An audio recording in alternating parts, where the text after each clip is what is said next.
Today's topic will be the 5 levels of leadership. Greg Stanley has a wonderful presentation on this. He will be handling it today with a few comments perhaps from me. Greg, whenever you're ready. You bet. Thanks, Dr. Peterson.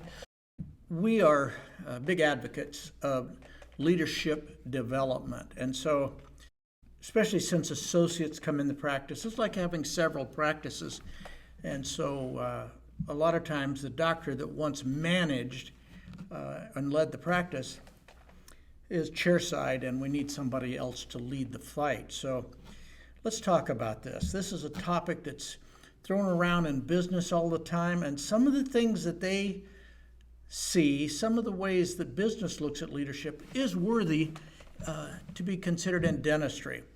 So we think of it as a puzzle with leadership, culture, vision, and strategy.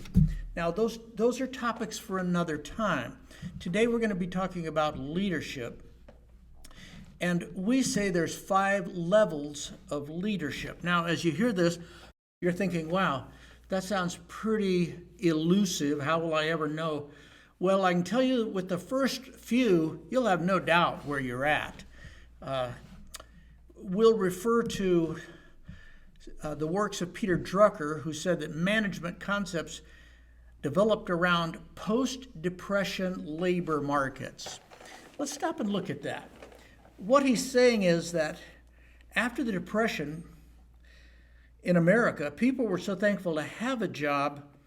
Leadership really wasn't leadership. It was more like being a boss. Being a boss, just telling people and expecting complete obedience. So we say now there's a new labor market. We want to talk about that. Old school management was similar to a corporate dictatorship, where you were the boss, you told people how it was going to be. Well, that wasn't leadership. What we find now is that because people have so many options, so many people have degrees, you've got to be able to inspire people. You've got to be able to lead them. And that's what we want to talk about today. So it's less about being managed and more about being led. Peter Drucker said that in the absence of leadership, 3 things happen: friction, confusion, and underperformance. Like I said, some of these are going to start to sound familiar to you, where you go, oh yeah, I'm in that category. And he has a nice little way of wrapping this up. He says that you manage projects and you lead people. You know, projects with Gantt charts and so forth to see how we're accomplishing things, are we on schedule, etc. But how people feel about it. Are they engaged? Are you really getting the best out of them? And he said something else I thought that was pretty astounding. He said, anyone can be a leader. All they have to do is inspire those around them. See, we tend to think we're born to leadership or we're not born to leadership. Says here, if we did all the things we're capable of doing, we would literally astound ourselves. And you might be thinking, well, that's true of a handful of people. It's probably true of everybody. But the circumstances that would bring out the best in everybody might be outside the range of what we can generate. So anyone can be a leader if you can inspire the people around you. You know, a lot of our doctors really are good leaders. Dr. Peterson, you've seen this. Yes. They're great with their staff, and it's not just being nice to their staff. They're leaders. They know how to lead the way and set an example. And we find there's only 2 ways to influence human behavior. One is to manipulate it. The other is to inspire it. That comes from Simon Sinek, who's a motivational speaker and really quite a guy. He's an author and has said a lot of great things about this. Lots of YouTubes. Yeah, lots. Normally, the most skilled person in a department is asked to ascend to the leadership position. And then the skill that got them there turns out to have nothing to do with the skill of leading people. So we have somebody who can teach them how to do their job, but not someone who can inspire them. So failure is likely, even though they're the best at their job. Stop and think about that. We do this at Whitehall. When we go into an office, we look for the person who's doing well at their job, and we hope for two things.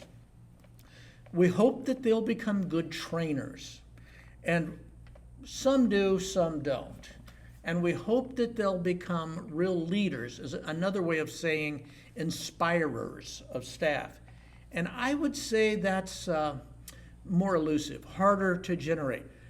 And let's just talk about that for a second. Why don't people become good instructors, good trainers? Some are threatened by having another person in the office that can do a job as good as they can. And so they're thinking to themselves, why should I make my own competition? I understand that, but that's something we're hoping people will overcome. Now, as to becoming a leader, a motivator, an inspirer, well, that's a higher calling. And so we're going to talk about that and how it manifests in the practice.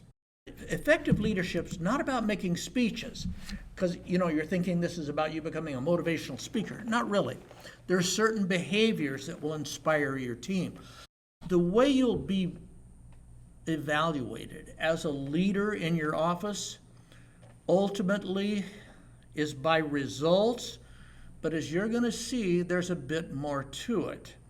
If you achieve great results, but you bring a lot of drama to the job, there's a massive amount of staff turnover, maybe patients aren't happy and aren't referring, but through marketing you're filling up the chairs, that's not a great leader.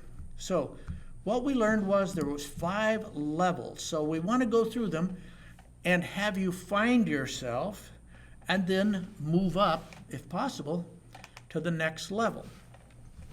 So as you see here, the 5 steps.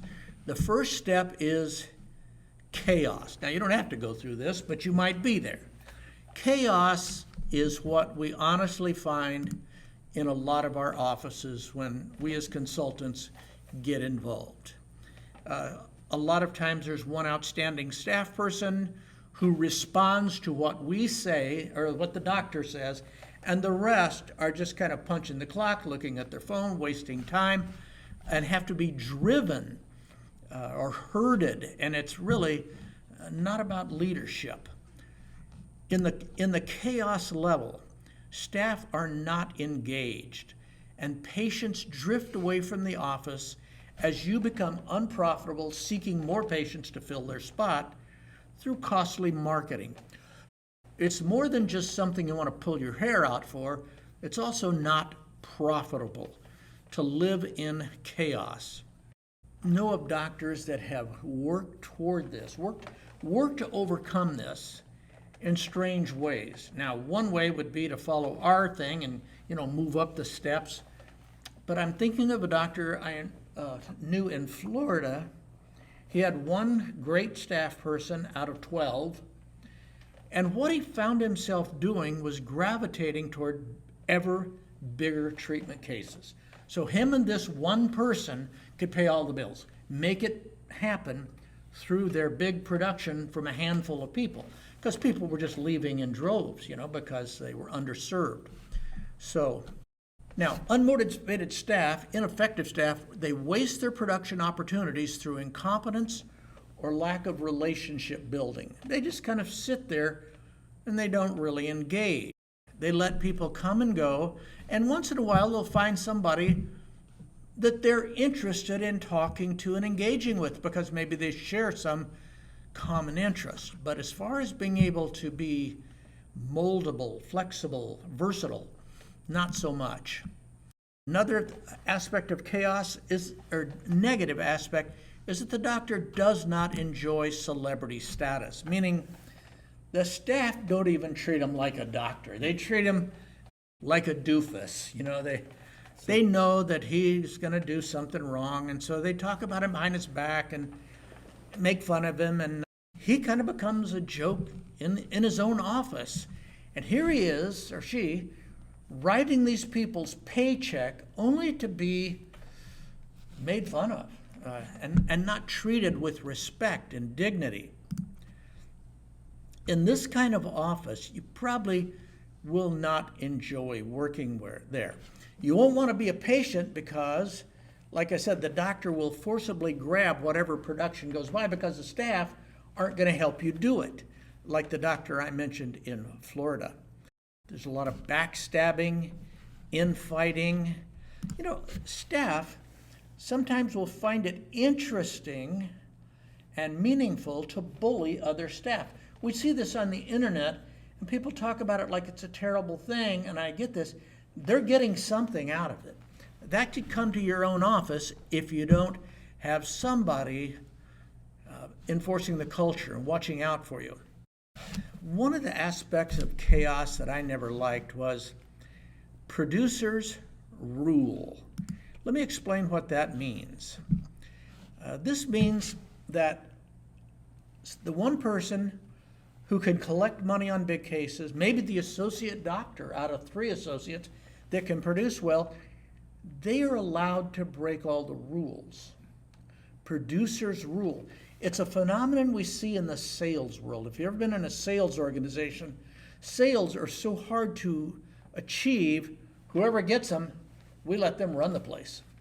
And just the opposite, the behaviorally weak, meaning those that aren't setting the world on fire, get crushed by the rulers or the bullies. Little or no heed is paid to the doctor. The doctor runs around telling people to do things. Nothing changes. And you know, this makes doctors actually consider leaving practice. I've talked to them. They go, you know, I'm writing the checks, I'm hiring people, I can fire people, and yet no one will do what I say. It drives them crazy. And you can know without even checking, that is an undermanaged practice. They know if they put up with the doctor long enough, he'll eventually have to go into a room and treat a patient and then get away with anything they want. So little or no heed is paid to the doctor. So is this starting to sound familiar? This is level 1, and boy, you don't want it. The doctor's leadership is literally overcome by group resistance.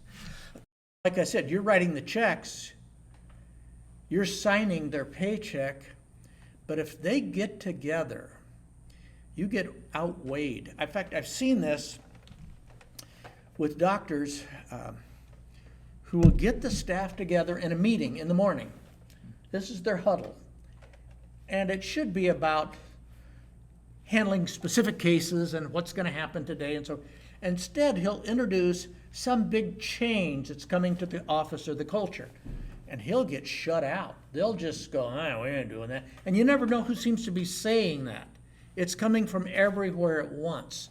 And that is, that's what I'm talking about. And so you not only feel out of control, you feel like it's hopeless to ever be in control. So that's level 1. The chaos level is a recipe for disaster. Practice will never thrive. It will never reach the goals and the aspirations of the doctor. And when you do have that 1 or maybe 2 good employees that come through, they'll be driven out. And without identifying the causes, without getting the organization, you just never get your head above the water. I agree. I suspect that level 1, chaos, you do well to get the same pay as an associate in a struggling office, if you don't lose money, actually. All right, let's go to level 2. What we call de facto leadership tends to happen when 1 or 2 strong players in the office, usually relatively assertive people, kind of step up and take charge. They're never given a title. It's just clear to everybody that this is the person you go to if you need something or if you want something changed. De facto management. There's enough order here to ensure survival. Kind of like a student living on top ramen, you know. They're living, but it's not a good living, and that's what you've got. In de facto management or de facto leadership, like I said, one or two outstanding people that just kind of step into the vacuum and take over. But it's kind of a recipe for poor morale. People don't like the idea that these de facto leaders are running everything and find themselves almost saying out loud, who died and made her queen, you know? So that's de facto leadership. It kind of falls typically to the most capable. It ultimately hurts the practice brand because there's a lot of staff turnover. The doctor's pet, the one or two that do well, thrive, and the rest just find work elsewhere. It leads to high turnover of the marginal staff. The doctor may feel like choosing leaders or may hesitate to choose leaders for the fear of alienating the handful of people they've got. Yeah, they've got these one or two great people, but they don't want to lose 8 or 10 of the other people that are kind of punching the clock, because we kind of need everybody. Now, this idea of having one or two great people, what we call de facto management, I would say is the norm in dentistry. Dr. Peterson, do you ever run into people who, when they see you come in as the owner doctor, as they see you come in, they worry what you're going to do for fear of alienating a bunch of people? They're not great people, but they're good people. Doctors in particular are worried because they especially now, they'll say it's so hard to find someone.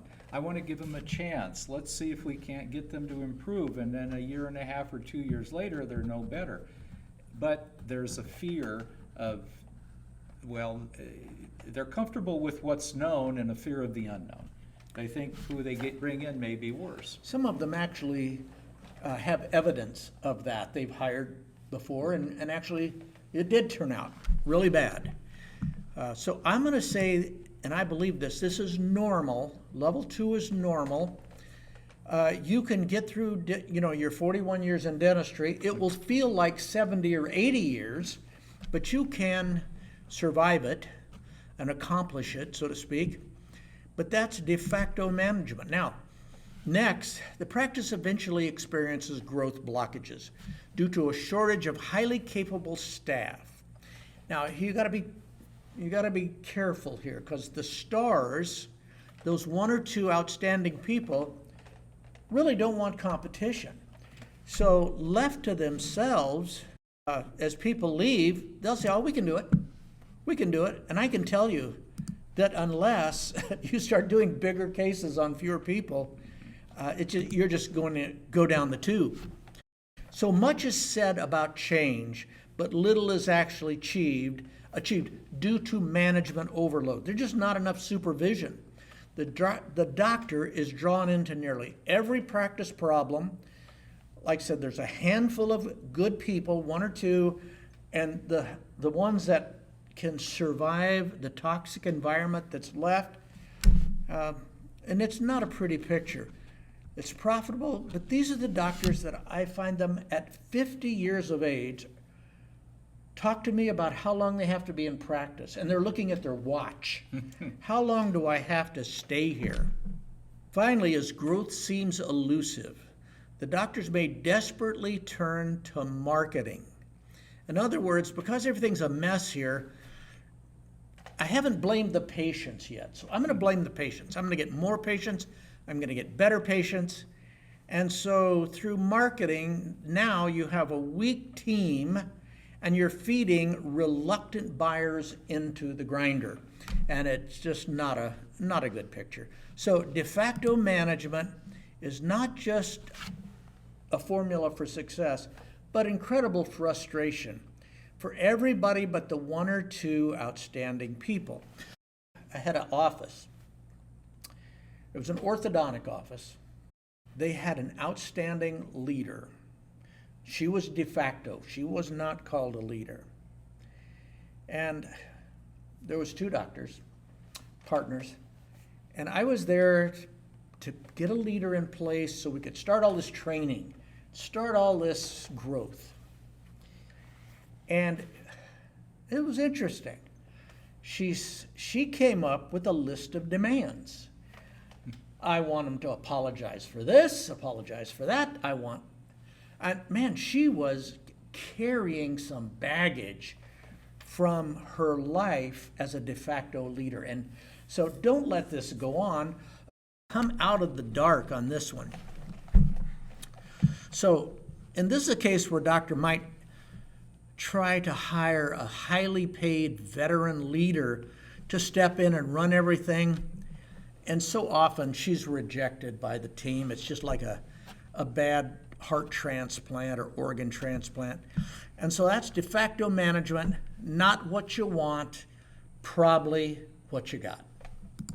Let's talk about level 3, what we call positional leadership. May or may not build off the de facto model, but this is where somebody is finally named to lead the practice. You're the leader. And she says, well, they always say, what does that mean? What do I have to do? And you say, well, you're going to be responsible for these things, hiring, firing, discipline, so forth. And we try to let them know that in our model, the outcome is on her.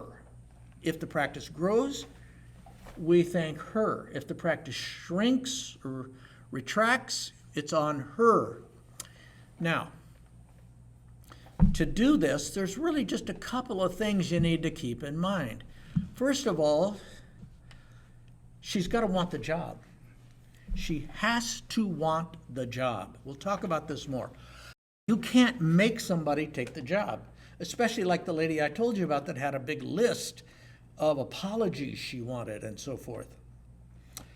But we explained to her privately that this includes hiring, firing, disciplining, etc., and getting results. She realizes that she has to get production results. Now, the person you want has up to now felt frustrated by her inability to make changes to the office to make things the way she knows they really should be and should run.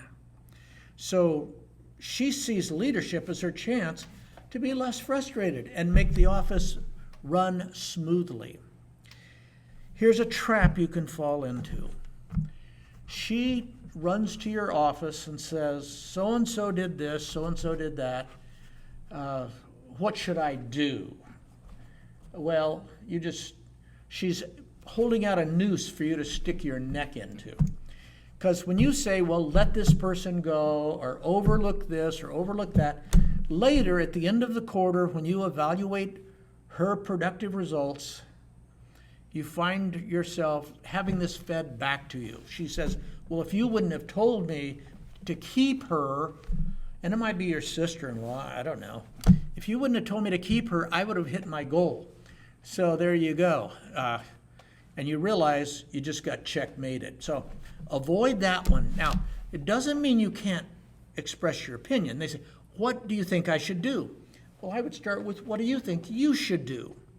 And you can say, well, this could happen, that could happen, but ultimately, the decision is yours and the outcome is on you. So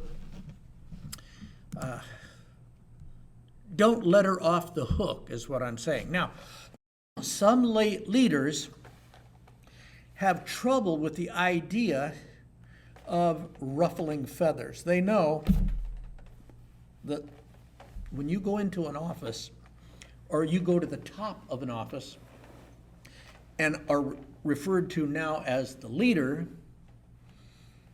there are some people just set out to not be led. Some people set out to destroy you. Well, that might happen. And when it does, our suggestion is start to identify those people and kind of start your progressive coaching, so to speak, so they can be moved out. But a lot of offices, honestly, they welcome leadership. It's for so long, they've kind of just rooted around waiting for the doctor to come out from with a patient, put on his management hat and make a bunch of decisions. And it's kind of a start and stop thing that they don't really like. They like the idea of somebody out front with them or wherever that can solve things and keep the practice running smoothly. That's why we have this slide here. So some staff worry about that. Some staff, when they're called into leadership, have already assessed the people and the situations that might come up and know they're big enough to overcome it. Positional leadership, for some staff, it's limited to the ability to pass information down to the team and back up to the doctor. And I agree, that's not great leadership, but it's a start. She becomes a repository for concerns, gripes, problems, and she makes sure that they get addressed. Small as that might sound, that's a step forward. She may not be the real shot caller in that situation. The doctor might have to sign off on everything. Like I said, we at least like that you're moving in the right direction. Now, this one concerns me a little because we're going to show you a level of leadership that's fairly evolved. But you can get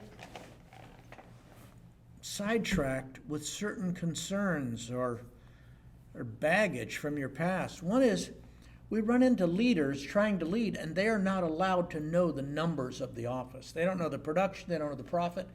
And when I talk to these doctors, they say, well, she'll find out we're making $180,000 a month. And I say, what's your concern about that?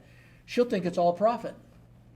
And you talk to her, and she'll know how much you're already making, and she has a pretty good idea of what your overhead. Sometimes she'll guess wrong, but believe me, it's better that she takes this on.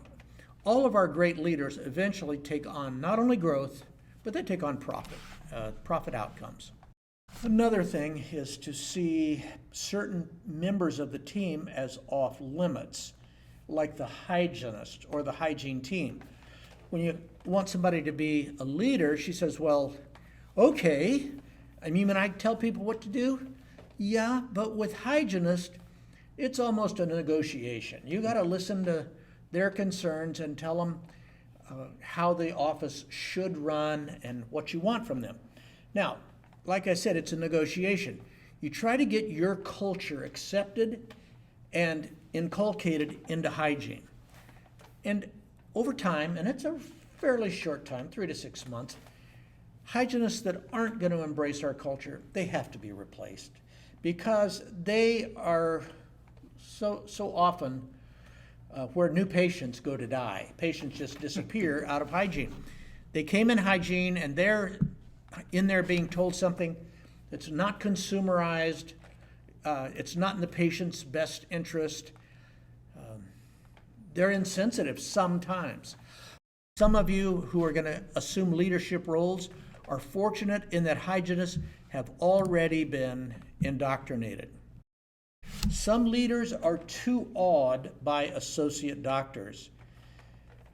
They look at them, because they're doctors, as somebody we could never tell them what to do. And I would agree. We don't really start ordering them around. Now, some staff do. Some staff are very comfortable with that because they hired them and they just know they put their pants on like everybody else, one leg at a time. We suggest with associates that leaders ask permission. And when the permission is not granted, they go on a list to be coached and ultimately replaced. For example, they're in there saying what shouldn't be said in our office, or they're putting forth a culture that doesn't fit. So we correct them or tell them how we do things, and if they just ignore you, like I said, we're going to be putting up the ad fairly soon. They're awed by associates. A positional leader so often isn't seen as able to affect the outcome of the practice. She may be blamed for the shortfall, but we don't really think she could fix it. And if you think about that, that's a conundrum. This is something you got to let them know you're expecting of them. We want you to be able to get results. Now, a lot of them don't even know the levers to pull, as you see here. I want growth. Well, what makes growth? Well, marketing, referrals, more hygiene, same-day service. In other words, she's got to know all those things. Otherwise, she's just passing messages back and forth from the staff to the doctor and vice versa. While it's a step forward, we're not going to stop there. Going backwards, becoming more of a doer than a leader.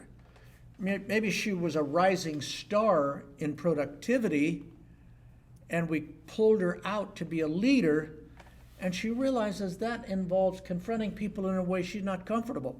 And so she just puts on her worker hat and goes back to work.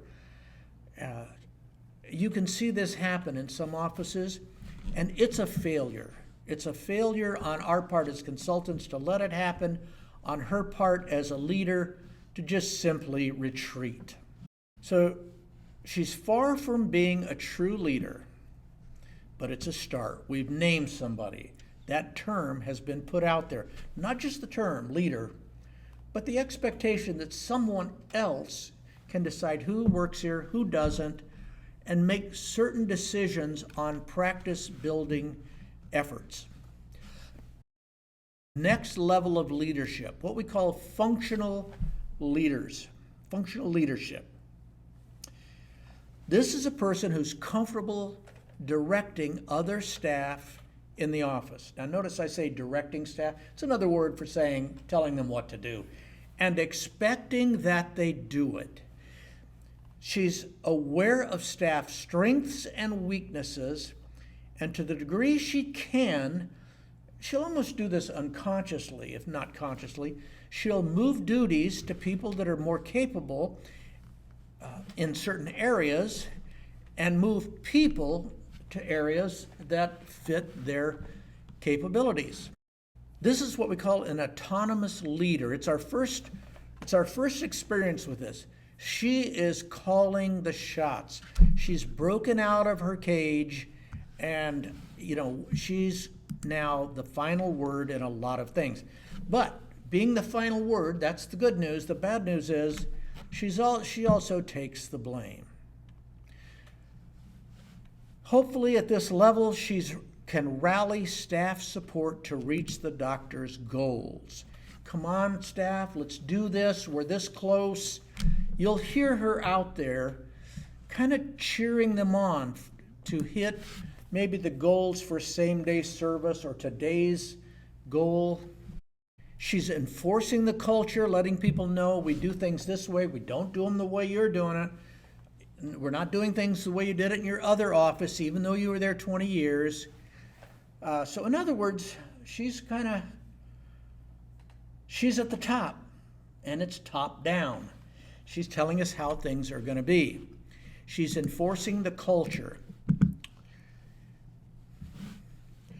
Now, at this point, you got to understand, she's got to be paid competitively.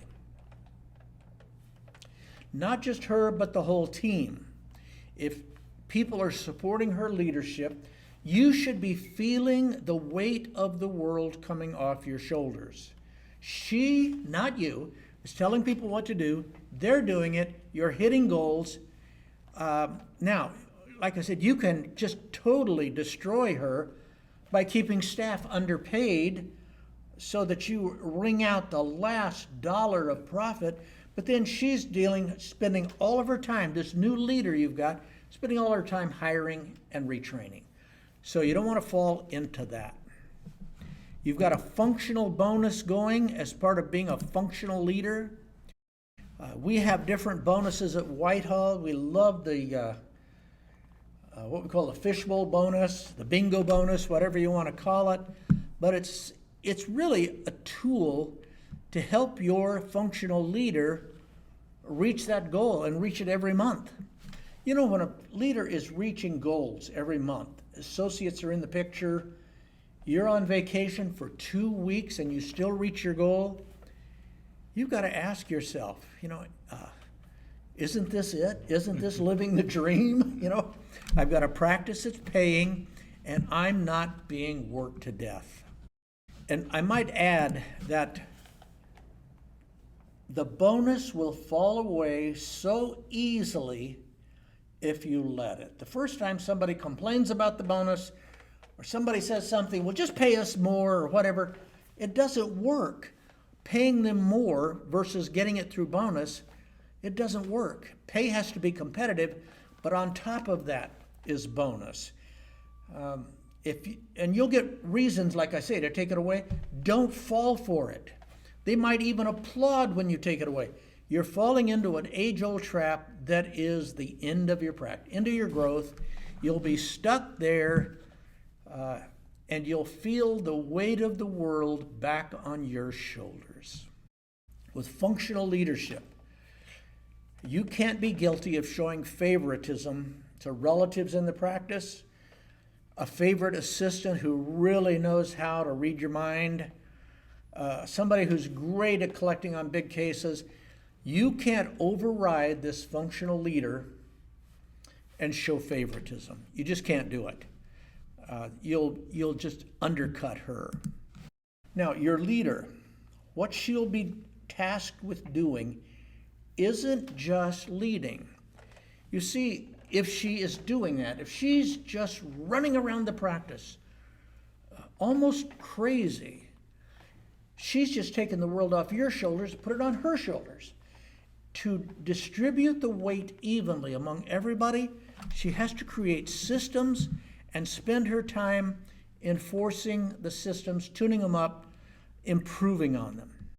You know, an office like this, what we call a functional phase 4 office, this office is where staff tend to tolerate change.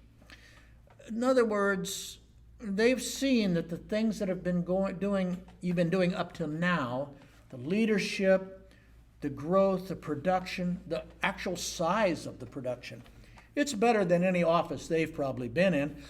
So when you or your leader says, let's add this or change this, they're probably going to let you try it, as opposed to the earlier phases where they just canceled you out. A word about hiring effectiveness. You got to get really good at that. We've got trainings for that to keep staff on their toes.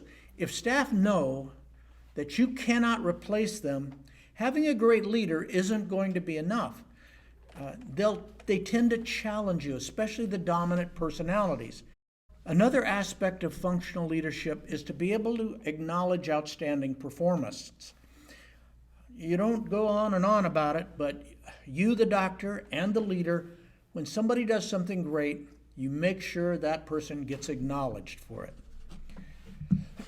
When I say you don't go on and on, you never use superlatives. You're the best we've ever seen, because to follow that, you could only expect, well, I want to raise them. No. You're the best there ever was. Don't say that. So now that you've got functional leadership up and running, you should be harvesting the majority of the practice production. Practice like this can profit from marketing patients. That means you can spend the $200 and put another patient in, and the profit should be the same. You should do very well off marketed patients and associate doctors. Most patients will stay with the practice and refer others. Another great thing, most workers will want to remain. Their spouses will move 10 miles away for a job. They'll stay. They'll keep working there. In other words, you've got a fairly good place to work. So staff turnover is down. Morale is about what you would expect. All right, this is a stable workplace with occasional conflicts and confrontations. Now, a word about level 5. Level 5 is about leadership, real leadership. Remember, you can lead people if you can inspire them. Well, this is where it happens. In level 5, we inspire staff to step up. You might have A, B, C players, and the B player, which I'm hoping you're at least hiring, she can become an A player in this environment, like the military. Somebody comes into the military kind of as a knucklehead, a 19-year-old kid, and leaves a really effective soldier. So we have now an environment that transforms. Now, you might be saying, well, where does that happen? Well, some of our top offices have achieved level 5. If you took your worst staff person and put them in there, in these other offices, and they couldn't quit, they would change. They would step up and be transformed. It's the transformative powers of leadership and inspiration. So in this stage, we've got inspiration versus manipulation. We've communicated a clear vision of what we're trying to do in the practice, and it's more than just make a bunch of money. We want a great place to work and a place where you can rise, improve yourself, learn more, and be more than you've been. And actually make decisions with an eye to core values, not just talk about it in a meeting. For example, somebody says something or does something, we look at each other and say, that's not part of our core values. We just don't do that here. So the question is, has a vision for the practice become something that others want to be part of? Do people buy into the vision of what we want to be here? For example, it's easier sometimes to explain what this isn't. Well, it isn't all the things we've talked about so far, but another thing is, it's not a place where you can come and park and just grow roots and become entrenched, where you're never challenged. It's easy to become entrenched in practice. It's a place where people are on your side because you share their beliefs, their values. In this office, if somebody does something wrong and they're in favor with the doctor and they try to blame it on somebody else and the doctor would normally buy into that, a real leader won't let that happen in level 5. They'll step in and make sure that the right person gets credit, the right person gets blame, etc. We've got your back. You've got our back. That's the point. In this level 5, everyone's aware that marketing patients and associate doctors require a higher level of commitment from staff and leaders. And so, even though you're going to be humble about it, you're doing this at a higher level. I said that doctors and leaders are fully engaged. That's as opposed to waiting for the doctor to turn his head so you can look at your phone, hiding in the restroom for 20 minutes while you text your boyfriend. That's not engaged.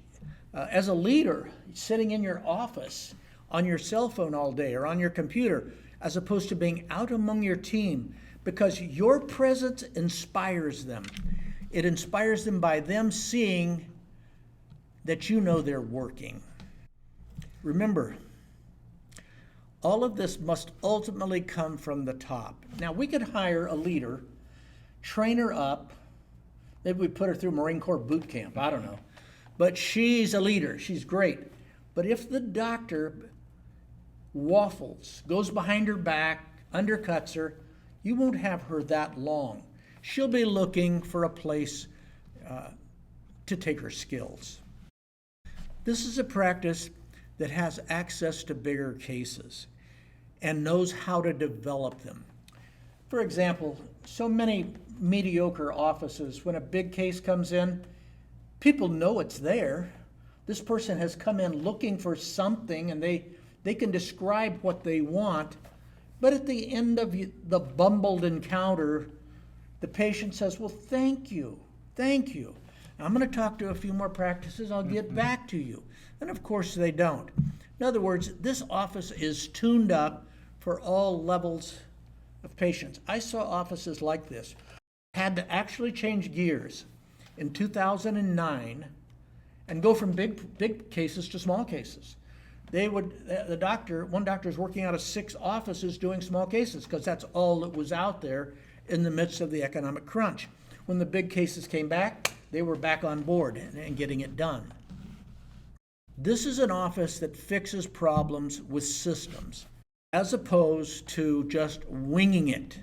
Winging it is fine. In fact, putting together a good same-day outcome can require some winging it, but to the degree humanly possible. You want to create a system for that so that there's enough staff and everybody knows what to do, where to go, to make it possible for a patient to stay and get services done, even though it looks like we're too busy. We've accrued enough A players to create high-performance environments and trust and cooperation.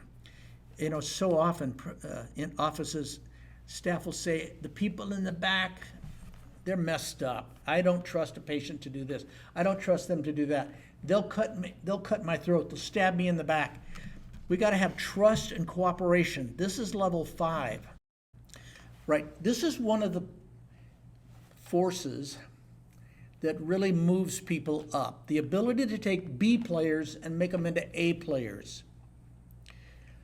The essence, you know, there's a term on the battlefield.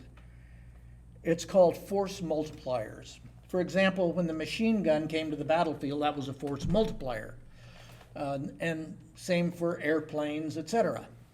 A force multiplier, a thing that takes you into phase 5 management. I could have said it at the very beginning, but you wouldn't have known what I would have hoped the outcome would be. But it is to believe in people. You believe in people until you don't. And then you get some more people and believe in them. You believe in your staff. You believe that they could rise. You believe that they could be great at what they're doing. Some of you have a great relationship with 1 or 2 people, and that's fine, but that's level 4. Level 5 is where each person enjoys the feeling of being trusted and expected to step up. So we have a saying, management is doing things right. Leadership is doing the right thing. That's Peter Drucker.